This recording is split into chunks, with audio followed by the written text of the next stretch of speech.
Abra sua Bíblia no livro de 1 Reis, capítulo 18. 1 Reis 18. A partir do versículo 16, eu quero fechar essa sequência de ministrações que eu estive fazendo aqui, falando sobre vida profética. Amém? 1 Reis, capítulo 18. A partir do versículo 16 diz assim: Então Obadias dirigiu-se a Acabe. Passou-lhe a informação e Acabe foi ao encontro de Elias. Quando viu Elias, disse-lhe: É você mesmo, perturbador de Israel? Não tenho perturbado Israel. Elias respondeu: Mas você e a família do seu pai têm. Vocês abandonaram os mandamentos do Senhor e seguiram os Baalins. Agora convoque todo o povo de Israel para encontrar-se comigo no Monte Carmelo. E traga os 450 profetas de Baal e os 400 profetas de Aserá que comem à mesa de Jezabel. Acabe convocou então todo Israel e reuniu os profetas no Monte Carmelo. Elias dirigiu-se ao povo e disse: Até quando vocês vão oscilar para um lado e para o outro? Se o Senhor é Deus, sigam-no. Mas se Baal é Deus, sigam-no. O povo, porém, nada respondeu. Disse então Elias: Eu sou o único que restou dos profetas do Senhor. Mas Baal tem 450 profetas. Tragam 2 novilhos, escolham eles cortem-no em pedaços e o ponham sobre a lenha, mas não acendam fogo. Eu prepararei o outro novilho e o colocarei sobre a lenha, e também não acenderei fogo nela. Então vocês invocarão o nome do seu Deus, e eu invocarei o nome do Senhor. O Deus que responder por meio do fogo, esse é Deus. Então todo o povo disse: O que você disse é bom. Vá agora para o versículo 36. A hora do sacrifício, o profeta Elias colocou-se à frente do altar e orou: Ó Senhor Deus de Abraão, de Isaque e de Israel, que hoje fique conhecido que tu és Deus em Israel, e que sou o teu servo, e que fiz todas estas coisas por ordem tua. Responde-me, ó Senhor, responde-me, para que este povo saiba que tu, ó Senhor, és Deus, e que fazes o coração deles voltar para ti. Então o fogo do Senhor caiu e queimou completamente o holocausto, a lenha, as pedras e o chão, e também secou totalmente a água na valeta. Quando o povo viu isso, todos caíram prostrados e gritaram: O Senhor é Deus, o Senhor é Deus. Vá agora para o capítulo 19, a partir do versículo 1, que diz assim: Ora, Acabe contou a Jezabel tudo que Elias tinha feito, e como havia matado todos aqueles profetas à espada. Por isso Jezabel mandou um mensageiro a Elias para dizer-lhe: Que os deuses me castiguem com todo o rigor, se amanhã nesta hora eu não fizer com a sua vida o que você fez com a deles. Elias teve medo e fugiu para salvar a vida. Em Berseba de Judá ele deixou seu servo e entrou no deserto, caminhando um dia. Chegou a um pé de giesta, sentou-se debaixo dele e orou pedindo a morte. Já tive o bastante, Senhor, tira a minha vida. Não sou melhor do que os meus antepassados. Depois se deitou debaixo da árvore e dormiu. De repente um anjo tocou nele e disse: Levante-se e coma. Elias olhou ao redor e ali junto à sua cabeça havia um pão assado sobre brasas quentes e um jarro de água. Ele comeu, bebeu e deitou-se de novo. O anjo do Senhor voltou, tocou nele e disse: Levante-se e coma, pois a sua viagem será muito longa. Então ele se levantou, comeu e bebeu. Fortalecido com aquela comida, viajou 40 dias e 40 noites, até chegar a Horebe, o monte de Deus. Ali entrou numa caverna e passou a noite. E a palavra do Senhor veio a ele: O que você está fazendo aqui, Elias? Elias respondeu: Tenho sido muito zeloso pelo Senhor, o Deus dos exércitos. Os israelitas rejeitaram a tua aliança, quebraram os teus altares e mataram os teus profetas à espada. Sou o único que sobrou e agora também estão procurando matar-me. O Senhor lhe disse: Saia e fique no monte, na presença do Senhor, pois o Senhor vai passar. Então veio um vento fortíssimo, que passou os montes, esmigalhou as rochas diante do Senhor, mas o Senhor não estava no vento. Depois do vento houve um terremoto, mas o Senhor não estava no terremoto. Depois do terremoto houve fogo, mas o Senhor não estava nele. E depois do fogo houve o murmúrio de uma brisa suave. Quando Elias ouviu, puxou a capa para cobrir o rosto, saiu e ficou à entrada da caverna. E uma voz lhe perguntou: O que você está fazendo aqui, Elias? Amém? Amém, igreja? Ore comigo por um momento. Obrigado, Pai, pelo privilégio e oportunidade de podermos estar partilhando da Tua palavra. Seja esse um tempo em que nós possamos estar livres para aquilo que o Senhor quer falar, para aquilo que o Senhor quer ministrar e, acima de tudo, Senhor, ó Deus, trazer como revelação profunda ao nosso coração. Nós estamos aqui atentos àquilo que a Tua voz, que é tão necessária à nossa vida, tem para fazer a nós. Eu declaro que cada mente, cada coração aqui esta noite esteja completamente voltada, centrada somente em Ti. Eu repreendo deste lugar apatia, cansaço, mordidão, tudo aquilo que de alguma maneira possa nos roubar a Tua voz. Nós eliminamos deste lugar em nome do Senhor Jesus. E que cada vida neste lugar esteja completamente sensível à Tua voz. É o que nós te pedimos no nome santo do Senhor Jesus. Você pode dizer amém? Igreja, você pode dizer amém? Amém. Falando dos profetas atuais, eu tenho tido a expectativa de que a vida de Elias nos desperte para as questões pessoais em Deus. Principalmente, não só na nossa vida pessoal, quanto ao nosso chamado. Elias parece representar muito bem o espírito que hoje é muito necessário à igreja.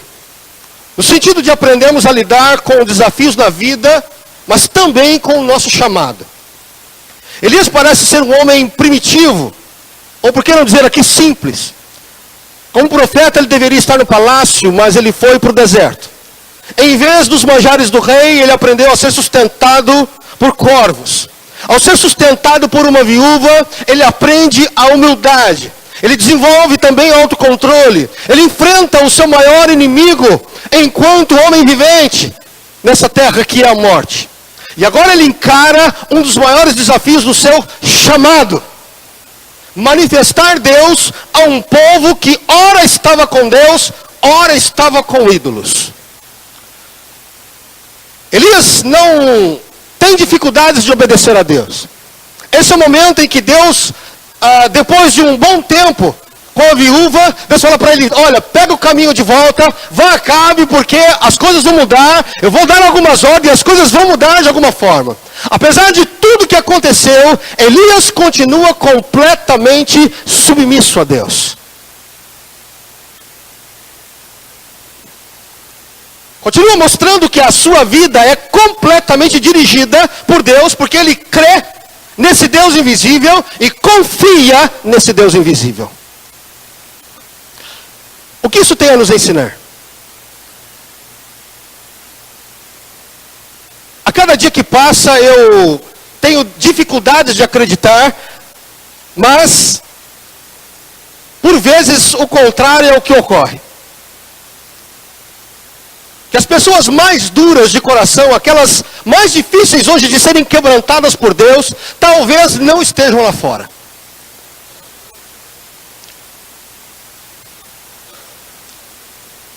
Eu ando me questionando e me perguntando, por que é que de alguma maneira, dentro do corpo de Cristo, algumas pessoas se têm permitido endurecer-se. Seja por algum motivo, seja de maneira inconsciente.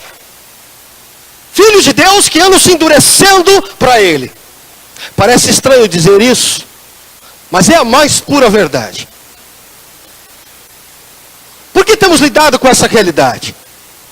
Porque, infelizmente, é assim que o ser humano ele tem reagido. Deus e tudo que diz respeito a Deus parece estar se tornando comum, corriqueiro. Parece que tudo aquilo que os filhos de Deus andam lidando em relação aos céus, em relação à palavra de Deus, em relação ao próprio Deus, anda perdendo a força, anda perdendo o encanto. Uma certa mornidão tem tomado conta de nós. Fico me perguntando se não há uma permissividade, se não estamos sendo influenciados pelo mundo de alguma maneira. E já que as Escrituras, ela nos ensina a fazer um autoexame, eu quero me permitir fazer algumas perguntas aqui para nós esta noite. Até que ponto nós estamos andando definitivamente quebrantados na presença de Deus. Nós estamos conscientes de que de fato não há nenhum outro Deus conosco. É só Deus mesmo, Todo-Poderoso, Criador dos céus e da terra. Ele é o único Deus da nossa vida. Há alguma possibilidade de estarmos adorando a dois deuses? Caso a gente reconheça esta noite que estamos com dois deuses em nossa vida, você está disposto a abrir mão de um? E se estiver disposto a abrir mão de um, de qual deles?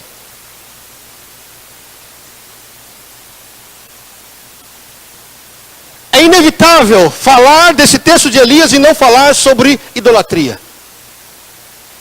Israel estava manchado com um dos pecados mais trágicos, mais comprometedores da sua condição como povo de Deus. Israel se desviou, pecou, porque começou a adorar outros deuses. Deixou ou colocou de lado o Deus único e verdadeiro. E isso lhe custou muito caro. Por quê? Porque Deus havia proibido a adoração à imagem de qualquer outro Deus.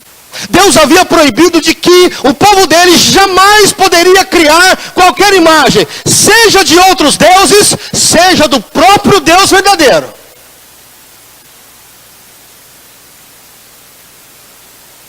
Está lá em Êxodo capítulo 20, de 3 a 6. E a gente precisa lembrar de uma coisa, enquanto estamos falando sobre isso, que o povo hebreu, quando foi escravo no Egito, eles estavam acostumados a ver os deuses egípcios. Estavam acostumados a ver. Os deuses egípcios eram ídolos, tinham formas. Eles ouviam falar sobre os deuses egípcios. Porém, quando Deus os tirou do Egito, quando eles começaram a peregrinar pelo deserto, Deus já começou a mudar essa situação, porque Deus disse para eles o seguinte: olha, daqui para frente tudo muda. Vocês não vão mais adorar como vocês viam no Egito. A partir de agora, vocês vão me adorar. E a única coisa que vocês terão para me adorar é o meu nome. E nada mais. Só o meu nome. O que é idolatria? Idolatria é a adoração de ídolos. Deus, ele proíbe a adoração de qualquer imagem, como aqui eu já disse. Para entendermos melhor a idolatria, o que é? Nada mais é do que deuses feitos por homens. A idolatria, ela é o resultado da imaginação humana. O homem, por ter um vazio existencial, por já nascer sem Deus, enquanto ele anda sobre essa terra, enquanto ele existe sobre essa terra, por conta desse vazio, desse buraco que ele tem, ele tenta criar um Deus para ele de alguma maneira. Por isso se cria deuses, por isso se tem ídolos. E com isso a gente aprende uma coisa: Deus não pode ser idolatrado. Por quê? Porque Deus não é criação humana. Deus é antes do ser humano. A sua ordem para nós é que eu e você o adoremos por fé. Amém? A Bíblia diz que Deus, ele procura adoradores que o adorem em espírito e em verdade. Não é para eu ficar criando um Deus na minha cabeça. Não é para eu poder ficar, na verdade, dando forma para Deus aqui na minha cabeça. E se em última instância você precisa ter uma noção de quem é Deus, olha para Jesus.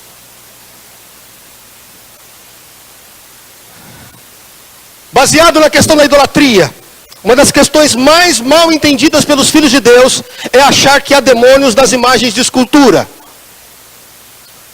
Então vamos definir algumas coisas importantes aqui. Primeira coisa importante: de fato, aonde houver idolatria, escuta bem porque isso é muito importante. Aonde houver idolatria de qualquer espécie, aí há demônios. Fato.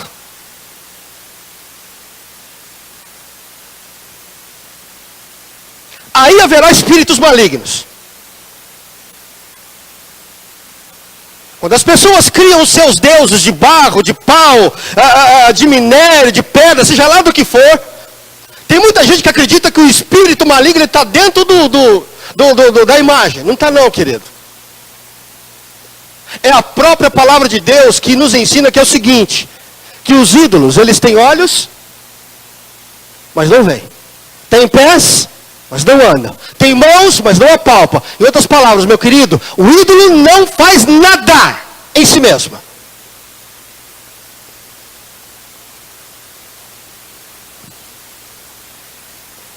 Salmo 115 nos ensina isso. Aonde habitam os demônios, então, quando se trata de ídolos? Olha para mim. Na fé que eu projeto nele. Quando eu crio uma expectativa sobre um ídolo, escuta. Quando eu crio uma expectativa sobre um ídolo, quando eu me convenço a respeito de um ídolo, quando eu coloco fé em cima de um ídolo, é aí que o demônio mora. É disso que ele se alimenta.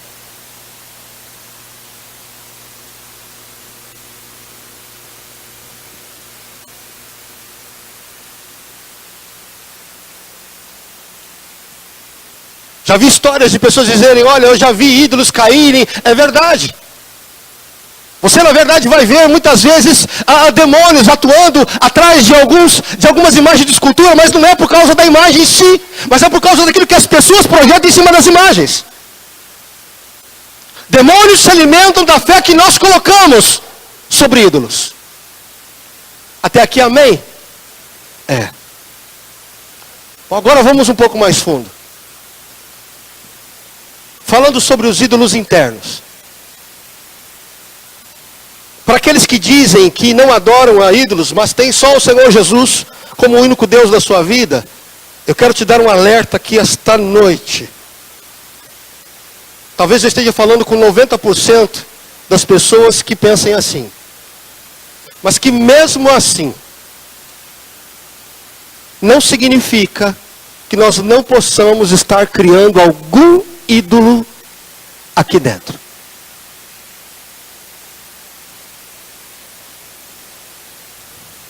E cá para nós. Quando a gente cria um ídolo aqui dentro, é mais fácil a gente mantê-lo, é mais fácil a gente guardá-lo, é mais fácil a gente escondê-lo, é mais fácil a gente alimentá-lo. Porque é algo meu, está aqui dentro, ninguém viu, ninguém sabe, ninguém conhece a quem eu também adoro, além de Deus.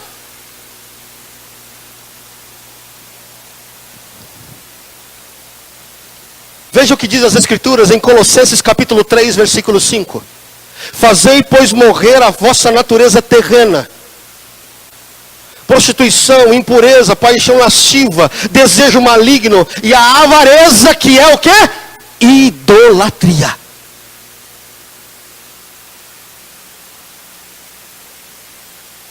Em nenhum momento falou de ídolo aqui, de uma imagem de escultura.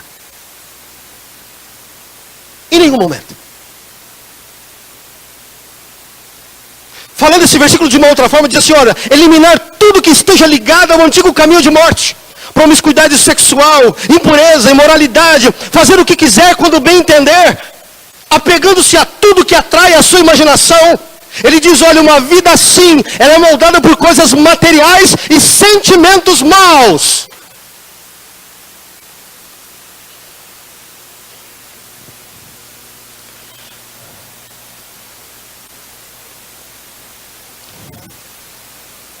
Muitos de nós acreditamos que não temos deuses, além do Senhor Jesus.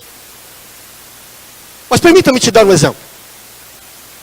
Você já parou para pensar que, por vezes, você cria uma expectativa muito grande a respeito de algo, e você tem muita vontade de que Deus use alguém que fala assim, Senhor, confirma isso para mim, de que o Senhor vai dar isso para mim, de que isso aqui você vai abrir uma porta, que o Senhor vai fazer aquilo para mim, que isso aqui vai ser meu, de que isso aqui que eu estou desejando vai ser meu.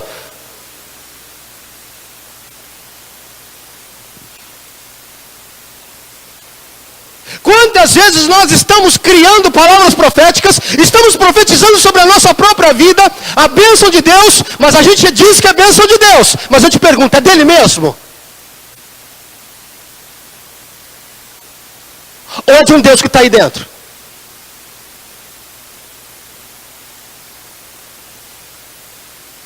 De qual Deus nós estamos falando?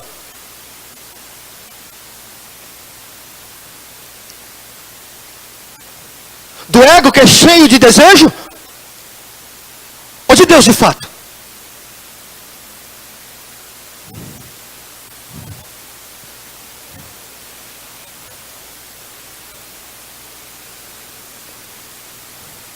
Desejos, como você leu comigo.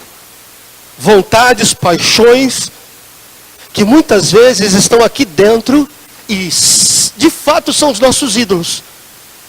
São os nossos deuses.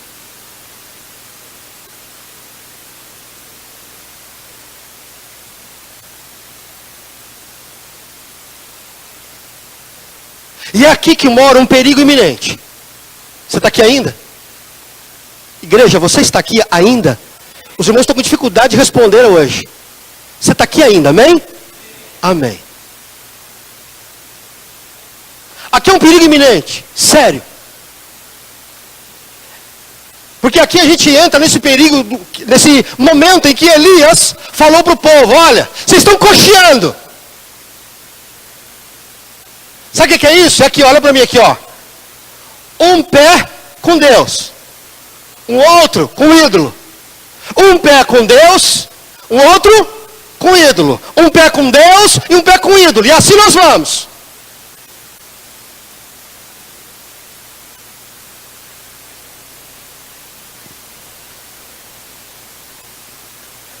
Vou com Deus até enquanto Ele anda facilitando a minha vida. Vou com meu ídolo até enquanto Ele vai facilitando a minha vida.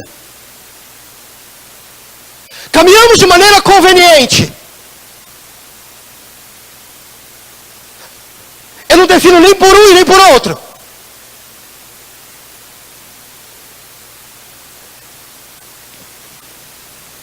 Permita-me te dizer algo esta noite. Esse tipo de andar vacilante, que não se define, vivendo sempre em cima do muro, pela graça e misericórdia de Deus, certamente nós teremos um tempo. Mas escuta o que eu vou te dizer. Haverá um momento em que Deus vai te pedir uma decisão.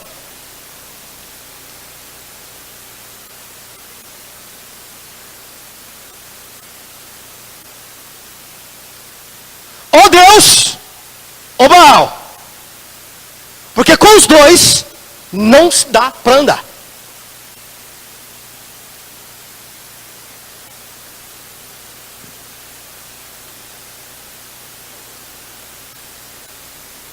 Isso é perigosíssimo, igreja amada. Perigosíssimo.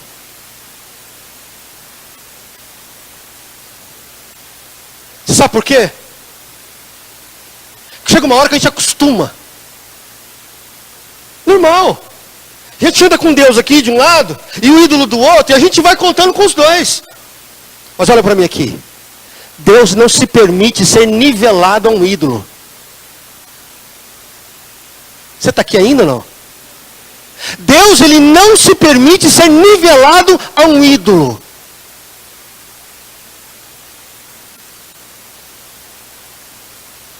Com Deus não se brinca.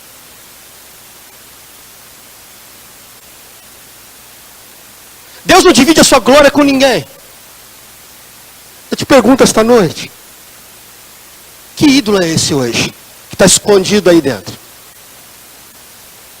Trabalho? Dinheiro? Carreira? Ministério? Talento? Amigos?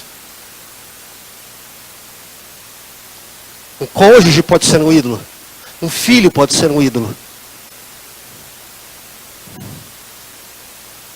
A boa notícia que eu tenho para você sobre isto é que se esta noite nós detectarmos que existe algum ídolo em nossa vida, além de Jesus, o Espírito Santo esta noite está pronto a nos fazer caminhar na direção da libertação e da limpeza completa.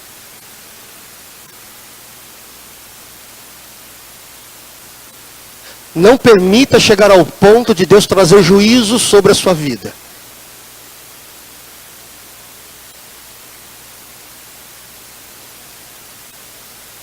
Não trate Deus como um Deus qualquer. Nunca, nunca.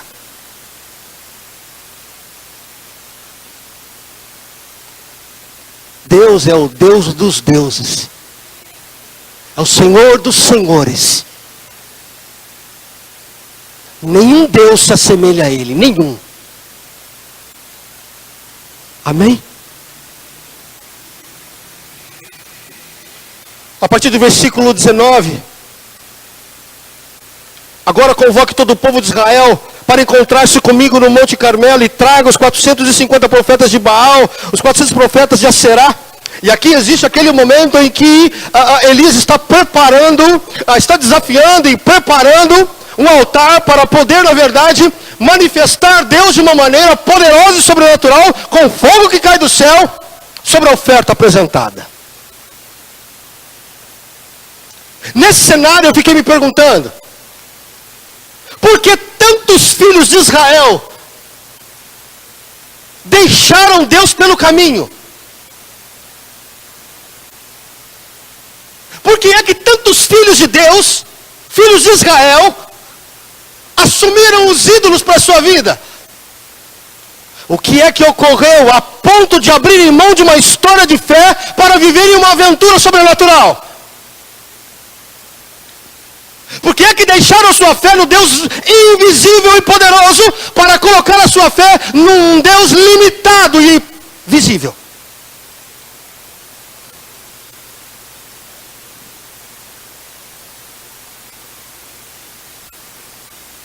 A pergunta que não quer calar: por que é que Elias tem que fazer uma prova desse nível?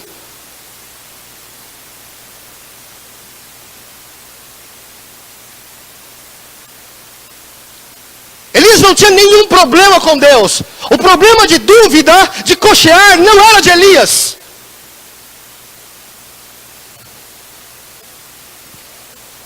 Elias não tem nada a perder aqui. Elias andou com tanta intimidade com Deus, com tanta dependência, que ele estava despido das suas vaidades, da sua própria força, da sua inteligência, mas ele era um homem completamente renovado em Deus. Cria completamente num Deus invisível.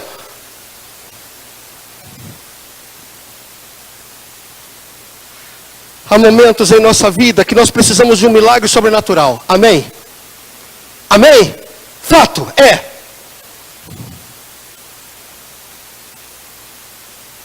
Frente às oposições que nós sofremos, quantas vezes nós precisamos de um milagre sobrenatural sobre a nossa vida? Quantas vezes nós desejamos falar ao mundo espiritual e Deus abrir as janelas dos céus e fogo cair e nós vemos a glória de Deus se manifestar? Que coisa poderosa!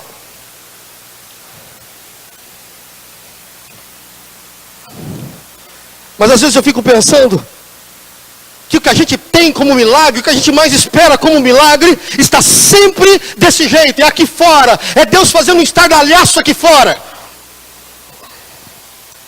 Queridos, não há nada de errado em nós vibrarmos, não há nada de errado em nós celebrarmos, não há nada de errado em nós bradarmos a Deus, quando o Senhor vem com fogo do alto e responde à nossa vida.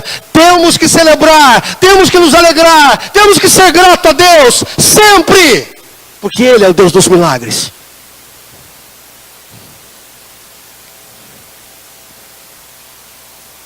Mas permita-me te perguntar, isso é o mais importante?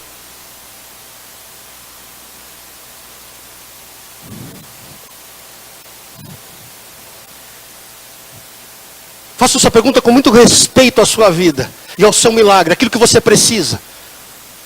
Acredite, com muito respeito eu faço essa pergunta.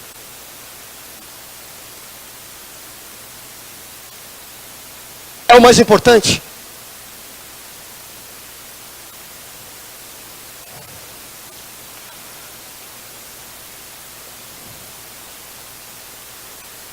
Como é que anda o milagre aqui dentro?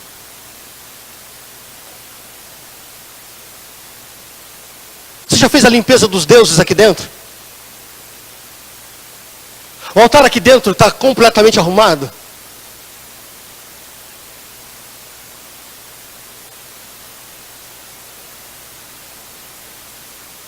Como é que anda o seu hábito de se desvestir perante Deus, na sua intimidade? Está caminhando junto? Está pertinho? Deus tem podido ver tudo em você, na sua vida, tudo.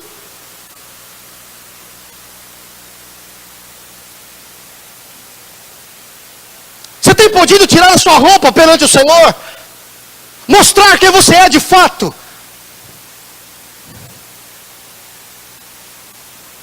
A intimidade do seu quarto anda funcionando?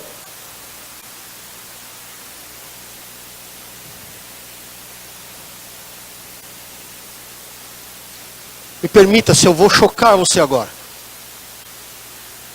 Mas a questão mais importante para Deus não é fogo caindo do céu e queimando o altar.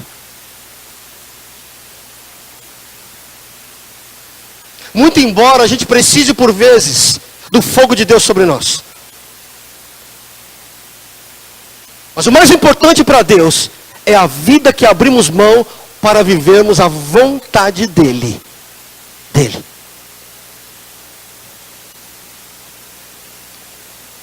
O que é mais importante para Deus? O milagre que estardalhaço aqui fora ou aqui dentro?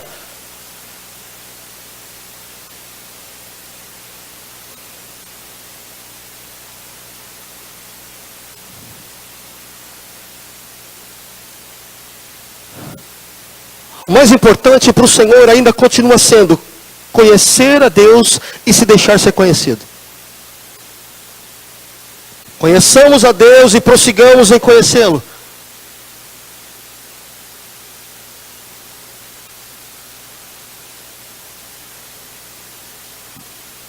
Olha para mim, por favor. Milagres não te salvam. Milagres não te levam para o céu.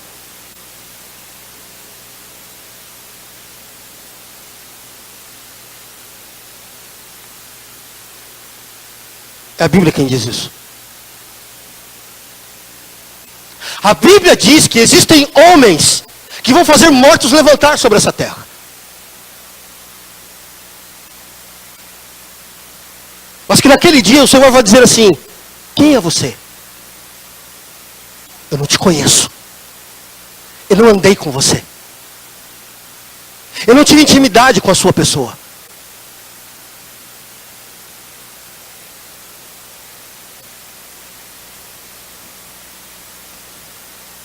Por isso que o mais importante não é fogo caindo do céu. Muito embora você e eu precisemos de um milagre e de fogo caindo do céu, Deus sabe disso, na hora certa isso irá acontecer, mas isso não é o mais importante.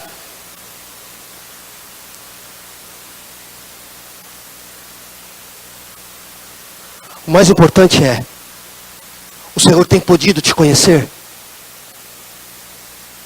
Tem podido? Está andando junto?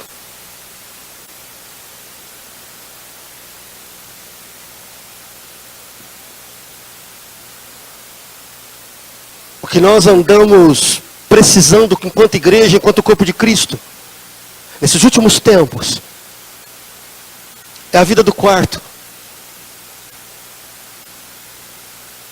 Oração, jejum, leitura, adoração.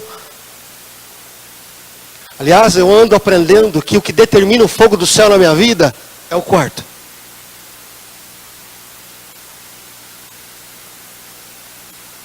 É o quarto.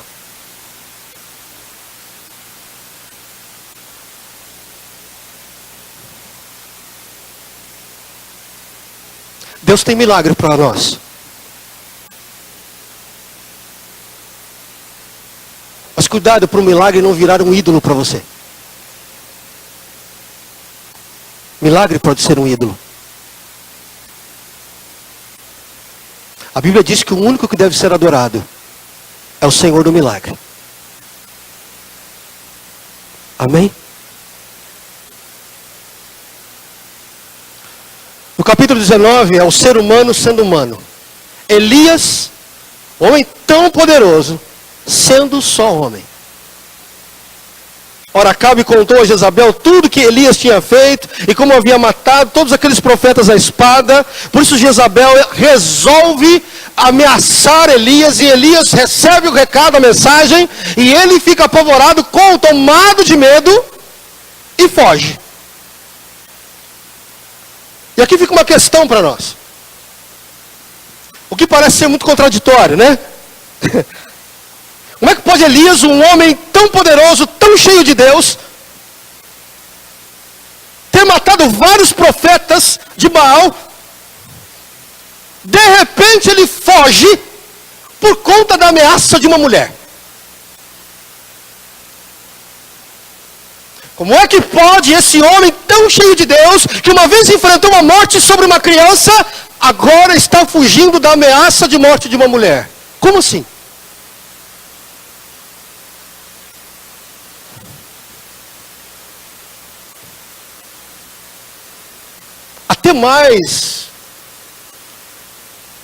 Até os mais poderosos em Deus, por vezes, cedem à sua humanidade.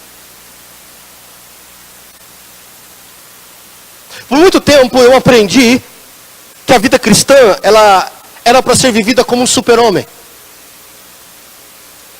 Que nós, filhos de Deus, tínhamos superpoderes. Que a nossa vida, repito, vida era inabalável. E que em Deus e com Deus, nada poderia me deter. E para minha surpresa, na medida em que eu fui aprendendo de Deus, e eu fui colocando a minha vida nele, infelizmente ou felizmente, as coisas mudaram.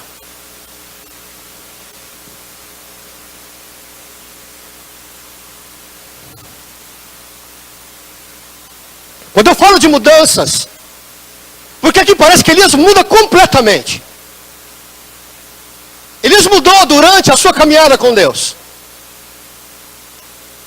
Mas esse é o momento que há uma mudança extrema aos nossos olhos.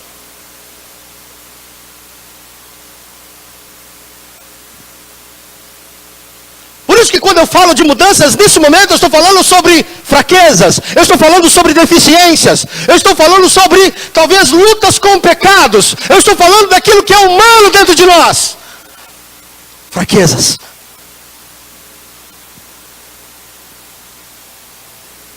Aliás, ninguém aguenta se mostrar tão forte tanto tempo para as pessoas.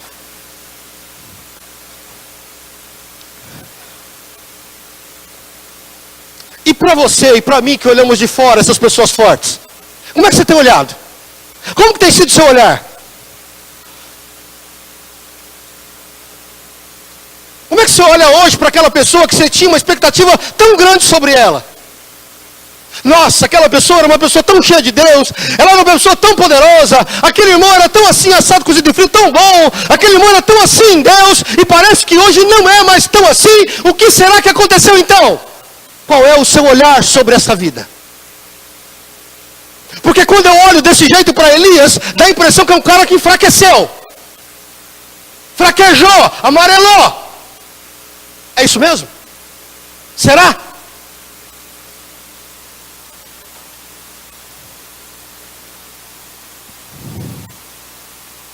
Como é que você define alguém que muda com o tempo? Ela não é mais aquela pessoa que você via do mesmo jeito. Na sua cabeça, ela fracassou ou ela mudou? Na sua cabeça, ela tem menos de Deus ou mais de Deus? Como é que é isso? O corpo de Cristo, a igreja do Senhor, precisa ganhar a compreensão de que as pessoas que fazem parte da comunhão do corpo de Cristo, enquanto estão num processo de mudança, escute o que eu vou te dizer, precisam de 3 coisas importantíssimas da nossa parte: espaço, tempo e liberdade.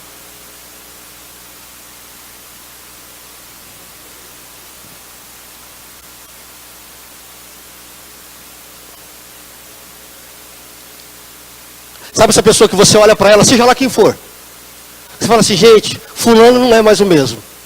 Cicrano não é mais do mesmo jeito. Acho que está acontecendo alguma coisa com ele. Olha aqui para mim, olha para mim, igreja. Não julgue. Você está aqui ainda? Não julgue. Vá lá para saber o que está acontecendo. Chama para perto.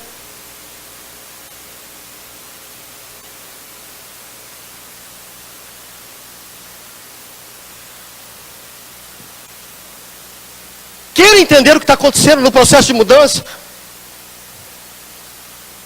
Você pode achar isso absurdo? O que aconteceu com Elias? Olha aqui para mim. É a Bíblia que diz que Elias é humano. Você sabia disso? A Bíblia diz. Sujeito às mesmas paixões. Quando você vai para a palavra de Deus, se tem uma coisa que você encontra, são homens lidando com a sua humanidade. Olha para Abraão. Pai de muitas nações. Mentiu. Olha para Moisés. Maior libertador do Antigo Testamento. Irou-se. Pecou. Olha para Davi. O maior rei. Chamado homem segundo o coração de Deus. Adulterou.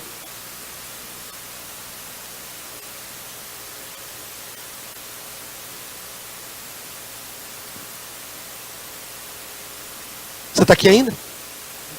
Está aqui ainda, igreja? É.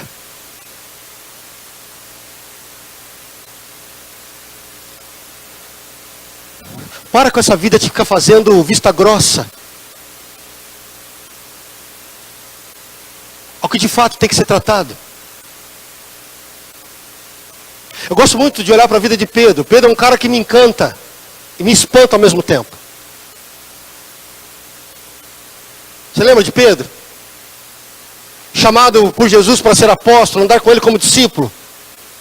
Teve a revelação do próprio Deus de que Jesus Cristo era o Messias. Foi Pedro quem subiu ao monte com Jesus e experimentou a transfiguração. Foi Pedro quem andou sobre as águas.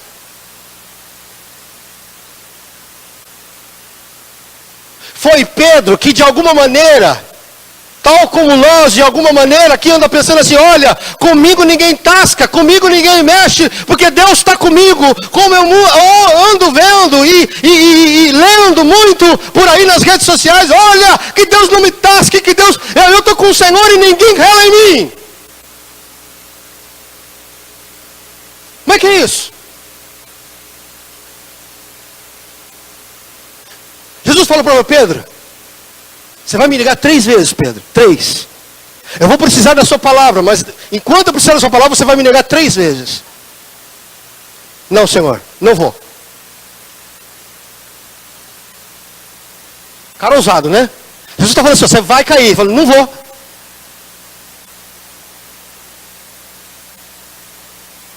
Pedro negou as 3 vezes.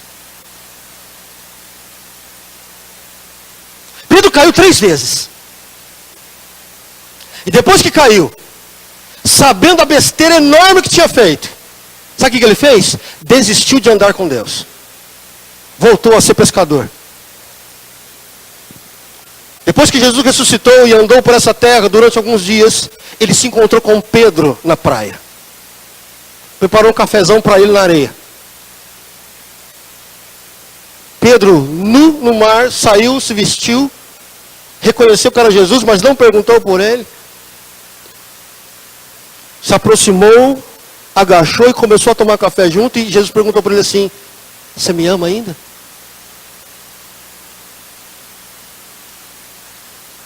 Sim, Senhor. Permita-te fazer uma pergunta. Por que é que Pedro desistiu?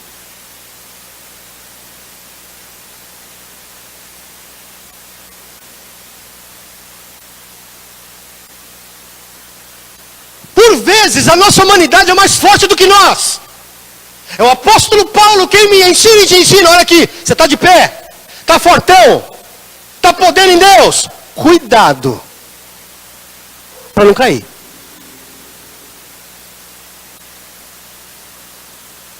Não subestime a sua humanidade.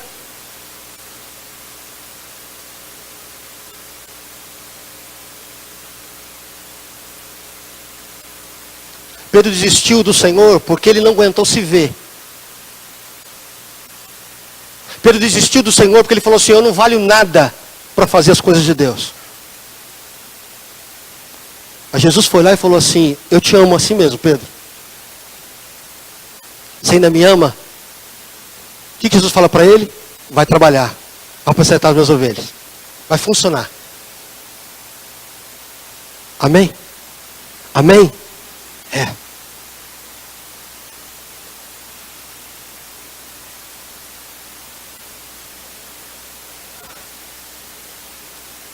Eu quero terminar falando de um momento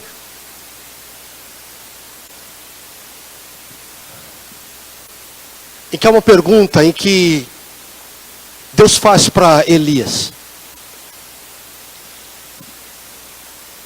No versículo 13 do capítulo 19, há uma pergunta que Deus faz para Elias: o que fazes aqui?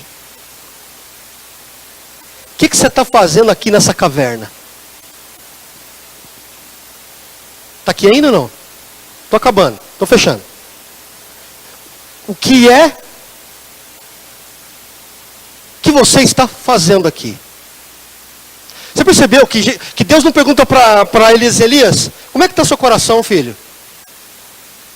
Não é a pergunta que Deus faz para Elias, né?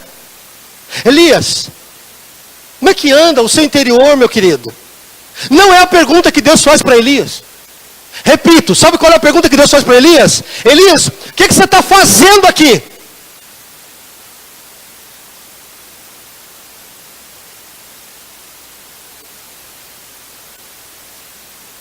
Para Elias, o momento de terminar chegou. O momento era de desistência. Deus acabou, quero a morte, me leva. E para mim está tudo resolvido. Paro por aqui. Resposta de Deus para Elias: Elias, levanta, come, bebe, fortalece. Porque o caminho ainda é longo. Olha para mim. Fique de pé em nome do Senhor Jesus.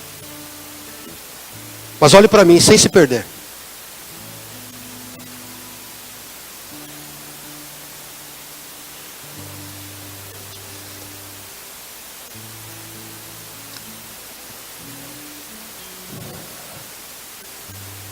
Por vezes nós vamos encarar a nossa humanidade, nós vamos dizer assim: eu talvez não presto para fazer nada para Deus, por conta da minha fraqueza.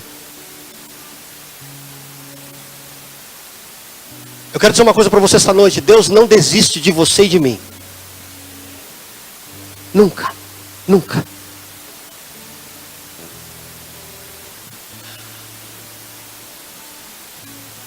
Está cansado da caminhada? De se envolver com as coisas de Deus? Está cansado de caminhar com o próprio Deus? Escuta o que eu vou dizer. Você tem toda a permissão para descansar. O nosso Deus é um Deus que nos ajuda a descansar. Nosso Deus é um Deus que nos ajuda a ser restaurado. Foi assim que ele fez com Elias. Deixou ele dormir um pouco, acordou ele e falou: toma, come aqui, come um pão, toma uma água para você se revigorar. Deus ajuda a gente no descanso, mas olha para mim. Nunca, nunca Deus será favorável a mim e a você sobre desistir. Nunca. Você sabe por que Deus faz a pergunta para Elias? Sabe por que Deus não faz assim, ó: como é que está seu coração, meu filho? Sabe por que não é essa pergunta que Deus faz? Sabe por que a pergunta que Deus faz é: o que você está fazendo aqui? Sabe por quê? Porque a minha cura e a minha restauração vem enquanto eu estou fazendo. Não é parado. Não é estagnado. Não é inerte. Não é descompromissado.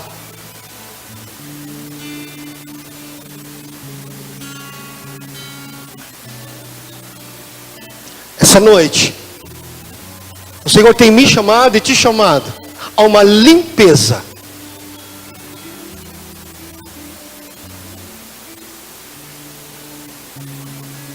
Feche seus olhos por um momento.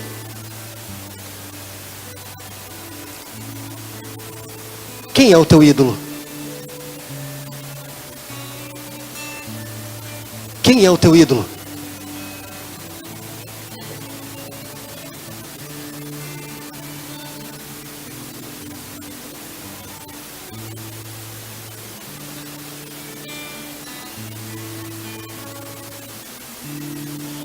O fogo que precisa cair do céu não é aqui fora, é aqui dentro.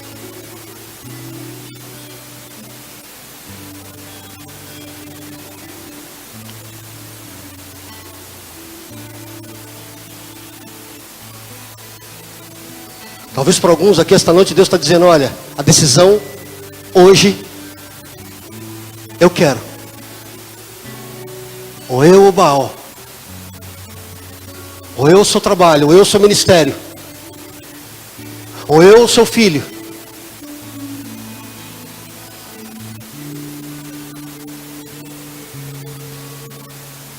Quantos ídolos você tem aqui esta noite? Essa noite é noite de limpeza. Limpeza.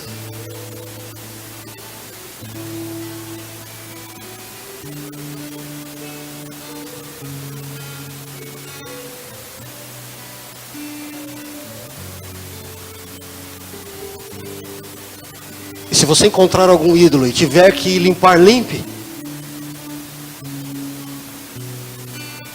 Arrependa-se perante o Senhor e volte para o Todo-Poderoso. Faça dele o único Deus da sua vida de fato.